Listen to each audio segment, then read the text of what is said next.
Optimum Prime.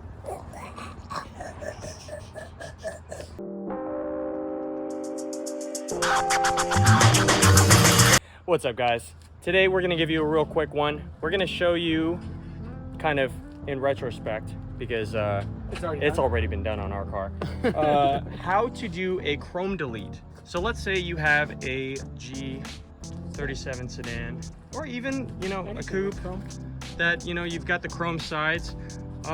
You can black out this area. So if you guys haven't, you already know that this comes stock chrome.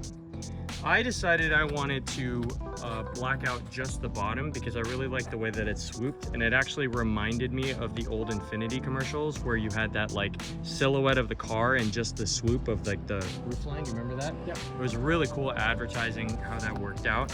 So I went with just this. The way that I did it was way harder than the way that I'm going to show you. Oh, really? The question you got to ask yourself is whether or not you want to do the top as well as the belt line, because that's going to be two different answers for you. If you do the top as well, you can choose whatever color you want, but you know, I would probably go with like a satin black. That's what I went with here. It looks great, by the way. Satin black.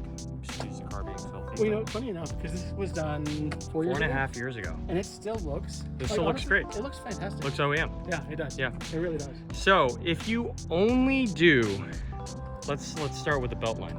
Let's say you only do this. Then just go on Amazon. We'll put a link in the description. You can get like a roll. It looks like a roll of electrical tape, except it's vinyl. It's literally made for deleting chrome from 3M.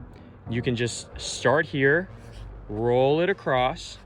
Then you just need like a vinyl tucking tool. It looks kind of like a card with like a wedge. You're gonna tuck it into the sill, up and down and on the side.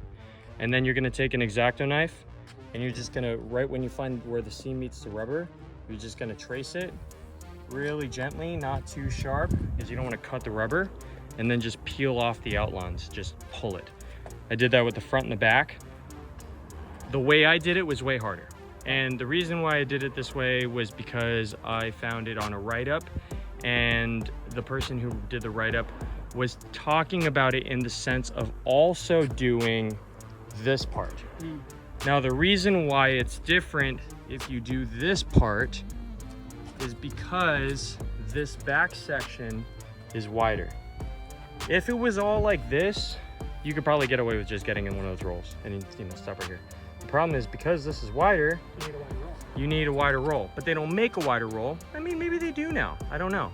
But that's gotta be, yeah, it's been a while.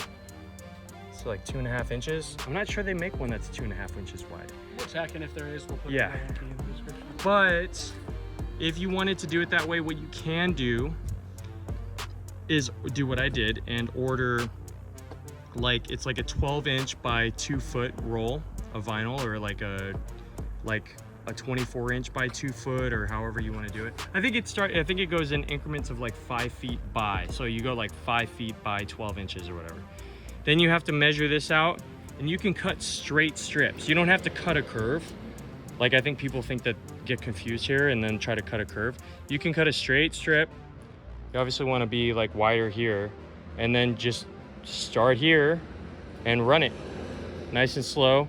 You're gonna tuck into this rubber seal right here and up into the top. Just run it, tuck, tuck, tuck, tuck. Same thing as down here. Cut, cut, pull the excess, and you're done. You're gonna wanna do this on a hotter day. One thing that's important to note is to make sure that the surface under is clean. You can use rubbing alcohol or wax and grease remover, whatever it is, to promote adhesion. If it's on a cold day that you're doing this, use a heat gun or a hair dryer. Not really much else to it, guys. Like, that's kind of, do you have anything to add? No, because I haven't done a Beltline chrome delete. You did it by yourself when I was picking up the Brembos that I eventually gave you at the car.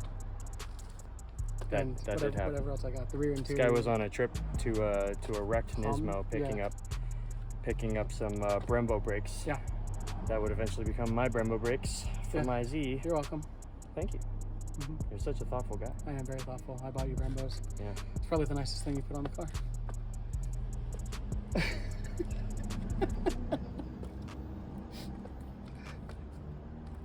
The Amuse flares are pretty nice. I think they'd be nicer if they hadn't been had holes drilled, which we didn't Yes, do. we didn't do that. Yeah, that's we fair. Didn't do, not us. All right. Well, anyways, that's gonna conclude how to do a beltline chrome delete, guys. Pretty straightforward, not rocket science. You can definitely do it yourself. I did try to get some quotes before I decided to do it myself, and the shops wanted like $300. That's a lot for that. That's And ridiculous. How much was the vinyl? I mean, at the time, obviously. I spent like $30 on vinyl. And it comes with a tool, right? Like, Yeah, it came with the knife and the tucking tool. Yeah, so like 30 bucks. Literally 30 bucks on and some vinyl. time. Yeah, and it took me some time and like not really a lot of trial and error. It was pretty easy, guys. Yeah. Difficulty scale, I'd give it like a 2. So let us know what you guys thought of the video in the comments down below. If you have any questions or want to see any specific content, G37 related or anything else, let us know in the comments down below. And if you like the video, please make sure to like, subscribe, ring the notification bell, and we'll see you in the next one. We appreciate you guys.